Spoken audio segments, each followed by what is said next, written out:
안녕하세요. 크립토노마드입니다. 단기적인 흐름은 아쉬울 수 있지만 비트코인은 나름의 모멘텀을 지속적으로 보여주고 있고 알트코인들 역시 알트 시즌에 대한 기대감을 키우고 있는 상황입니다. 비트코인은 43,000달러 주변에서 오르내리면서 이 구간 매물대 해소를 이어가고 있습니다. 일시적으로 43,000달러를 반납하기도 하는데 역시나 관건은 44,000달러 저항을 이번에는 뚫어낼 수 있을지, 그렇게 48,000달러를 향한 랠리를 이어갈 수 있을지 주목되는 상황입니다.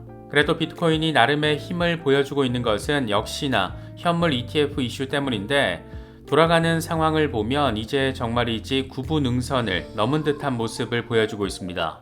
미국 SEC가 ETF 신청 기관들에게 사실상 데드라인을 제시했는데 현물 ETF 신청서 최종 수정일로 12월 29일로 제시를 했습니다. 이날까지 수정된 내용을 가지고 최종 심사를 진행한다라는 것이고, 최종 결과가 나올 것으로 기대되는 날짜 1월 10일 전후로 예상되고 있습니다. 과연 비트코인 현물 ETF가 승인되면 비트코인 가격은 어떻게 될 것인가? 이 부분이 초미의 관심사인데, 이와 관련해서도 여러 가지 분석, 전망들이 쏟아지고 있습니다. 암호화폐 분석가 윌리 우의 경우에는 최소 71만 달러, 최대 1150만 달러로 가격을 제시했고, 비트코인 맥시 가운데 한 명으로 꼽히는 팀 드레이퍼는 비트코인이 제2의 마이크로소프트가 될 것이다 이렇게 말하면서 내년까지 25만 달러에 도달할 것으로 전망했습니다. 비트코인에 대한 낙관론이 여기저기서 등장하는 가운데 알트 시즌에 대한 기대감 역시 고조되고 있습니다. 역시나 이더리움이 한번 의미있게 움직여줘야 알트 시즌의 포문을 열 수가 있는데, 이번에 무디스가 재미있는 분석을 제시했습니다.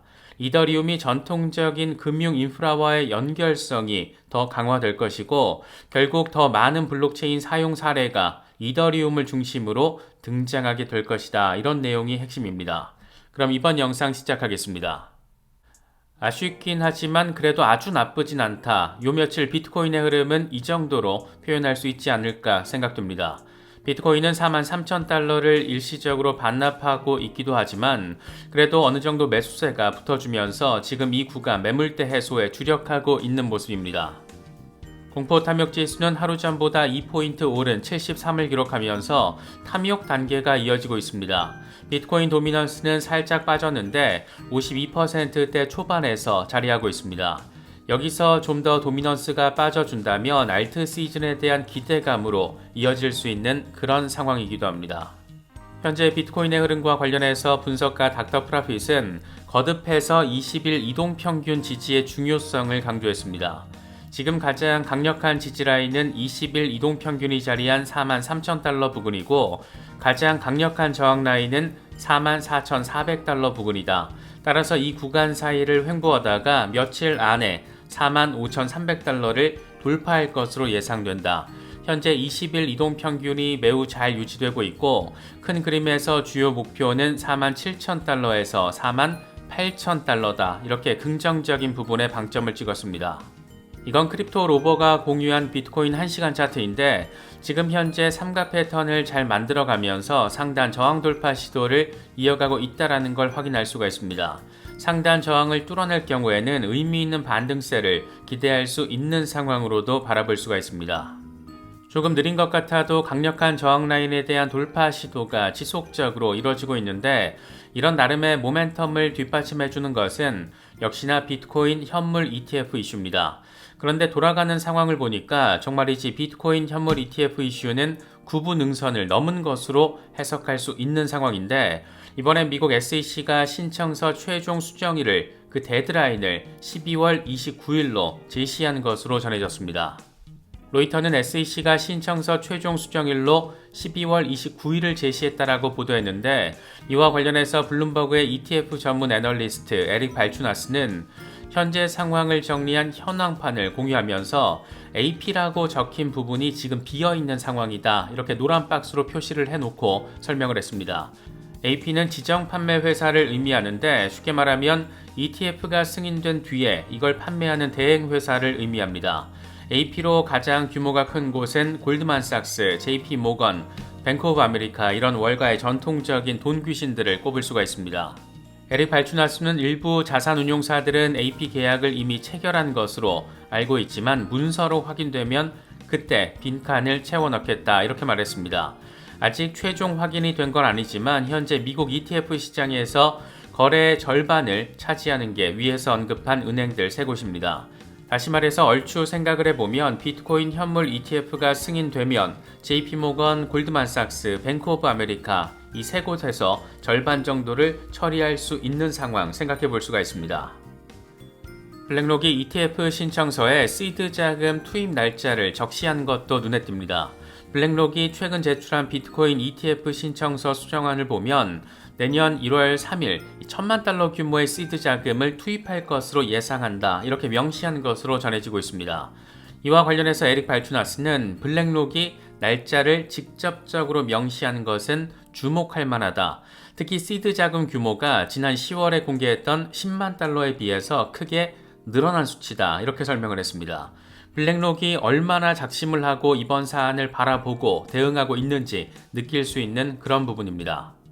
그래서 지금 돌아가고 있는 비트코인 현물 ETF 상황을 정리를 해보자면 12월 29일까지 신청 기관들은 최종 수정안을 제출해야 하고 SEC의 심사 데드라인은 1월 10일입니다. 이날 전후로 승인이 될지 아니면 연기가 될지 아니면 또 아예 거부가 될지 최종 결과는 나와봐야 알겠지만 지금 블룸버그나 번스타인 같은 곳은 1월 10일 이전 승인 가능성을 90%로 예상하고 있는 상황입니다. 비트코인이 미국 전통 금융의 상징인 월가로 들어가게 되는 그 날짜가 되는 것이기도 한데 새해로 접어들면서 과연 비트코인 역사의 한 획을 긋게 되는 일대 사건이 벌어지게 될지 이건 정말 초미의 관심사가 됐습니다. 비트코인 현물 ETF가 승인되고 내년에 비트코인 반감기까지 지나가게 되면 과연 비트코인 가격이 어떻게 될 것인가? 이와 관련해서 분석가 윌리 우는 비트코인의 잠재적인 가격 수준을 최소 70만 달러, 최대 1150만 달러로 예측했습니다. 이 양반은 비트코인이 골드마켓의 시장 가치에 도달하게 되면 71만 달러에 도달할 수 있다고 밝혔는데 그러면서 전체 자산의 5%가 비트코인에 투자될 경우에는 비트코인은 110만 달러까지 상승할 수 있고 전체 자산의 절반을 비트코인이 차지할 경우에는 1150만 달러에 도달할 수 있다고 주장했습니다. 숫자 자체가 꽤나 전폭적이긴 한데 이건 골드마켓을 디지털 골드라고 불리는 비트코인이 대체하는 비율을 기준으로 한 것이어서 시간은 좀 더 걸리게 되지 않을까 그런 생각이 들기도 합니다. 비트코인 맥시 가운데 한 명이자 벤처 투자 업계의 거물로 꼽히는 팀 드레이퍼의 경우에는 비트코인이 마이크로소프트와 유사하다면서 제2의 마이크로소프트가 될 것이라고 예상했습니다. 마소는 플랫폼이었고 사람들이 모든 종류의 일을 할 수 있도록 했다. 비트코인도 플랫폼과 같은 역할을 할 수 있을 것이다. 마소가 워드와 엑셀을 만든 것처럼 비트코인 개발자들도 비트코인보다 더 인기 있는 기술 상품들을 만들 수 있을 것이다. 비트코인 가격은 내년에 25만 달러까지 상승할 것으로 믿고 있고 그 이후에 꾸준히 오를 것이라고 믿는다. 이렇게 강조했습니다. 어느 정도 종교적 수준으로 비트코인을 바라보고 있다라고도 평가할 수 있을 것 같은데 그런데도 저런 가격대 꼭 좀 바라볼 수 있으면 정말 아주 많이 참 좋을 것 같습니다. 비트코인 현물 ETF가 승인되고 나면 은퇴 연금 상품을 통한 비트코인 투자 기회가 확대될 것이라는 전망도 나왔습니다. 사실 이건 당연한 얘기긴 한데 이번에 CNBC가 이런 얘기를 했습니다. CNBC는 현물 ETF 상품이 승인되면 더 많은 기업들이 은퇴 연금 401k에 비트코인을 포함하기로 결정할 수 있을 것이다. 이건 암호화폐를 직접 보유하지 않고도 비트코인에 투자를 하고 싶어하는 은퇴연금 저축자들의 수요에 부합할 것이다. 이렇게 설명을 했습니다. 이건 사실 좀 당연한 결과가 될 가능성이 매우 높은데 이미 미국 최대 401k 관리사인 피델리티는 지난해 가을에 이미 비트코인 펀드 옵션을 추가한 상태입니다. 내년에는 시작 지점부터 뭔가 흥미진진한 상황들 펼쳐질 것 같은 생각이 드는 것은 꼭 기분 탓만은 아닌 것 같습니다. 비트코인도 비트코인인데 요즘 알트 시즌에 대한 기대감 역시 그 어느 때보다 고조되고 있는 상태입니다. 이와 관련해서 분석가 마이클 반데포페는 알트코인 시가총액이 드디어 500일 넘는 박스권에서 벗어나고 있다. 리테스트 결과 충분한 지지를 받았고 이건 내년 1분기에 알트코인 시가총액이 2배가 될 가능성이 높다라는 것을 의미한다. 이렇게 설명을 했습니다.